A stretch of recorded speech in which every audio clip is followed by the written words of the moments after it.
डुमरी उपचुनाव में emotional tragedy और ड्रामा। मौजूदा विधानसभा कार्यक्रम महज 1.5 साल भी नहीं बचा हुआ है, लेकिन सत्ता और विपक्ष के किसी हाल में इस सीट पर काबिज होना चाहता है। इससे पहले रामगढ़ विधानसभा उपचुनाव में एनडीए ने यूपीए अब इंडिया जीत के लिए सिलसिला तोड़ा था। वजह बीजेपी और आसू गठबंधन माना गया है। डुमरी विधानसभा उपचुनाव में भी रामगढ़ जैसा हालत है, लेकिन एक बात रामगढ़ से अलग है और वह डुमरी का इमोशनल ट्रेजेडी और ड्रामा। चुनाव प्रचार में जिस तरीके से एनडीए और इंडिया डुमरी में आमने सामने हैं, उससे लगता ही नहीं कि वहाँ विकास के नाम पर पब्लिक से वोट मांगा जा रहा है। फैक्टर इमोशनल ट्रेजेडी और ड्रामा ही है।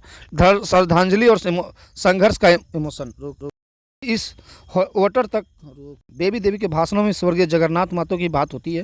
उनके पुत्र राजू महतो भी फिलहाल इसी फैक्ट पर वोटरों के पास जा रहे हैं। सोशल मीडिया में भी जेएमएम की तरफ से ऐसा ही किया जा रहा है। ऐसा होता देख अब आंसू भी इमोशनल बैकग्राउंड तैयार करने में जुट गया। आंसू की तरफ से भाषण में जोसा देवी के पति स्वर्गीय दामोदर महतो के संघर्ष और बलिदान की बात हो रही है। डुमरी के लोग से स्वर्गीय दामोदर महतो श्रद्धांजलि देने की बात हो रही है। आंसू की तरफ से इस बात को परोसा जा रहा है कि 20 साल जेएमएम को मौका मिला। जस्सा देवी के बेटे प्रदीप महतो की बीमारी की ट्रेजेडी। कुड़माली भाषा में पीजी करने वाले पढ़े लिखे प्रदीप महतो इस चुनाव में काफ़ी सक्रिय हैं। उनकी सक्रियता के अलावा उनकी बीमारी भी डुमरी संते आसपास के जिलों में चर्चा का विषय है। उनकी बीमारी cancer third stage emotional touch वाली फीलिंग खुद ब खुद पैदा कर रही है, जिसे एक ट्रेजेडी की तरह देखा जा रहा है। उनका इलाज भेलोर से हो रहा है। आसू और बीजेपी के दिग्गज नेता प्रदीप महतो को चुनावी स्टेजों में खूब मौका दे रहे हैं।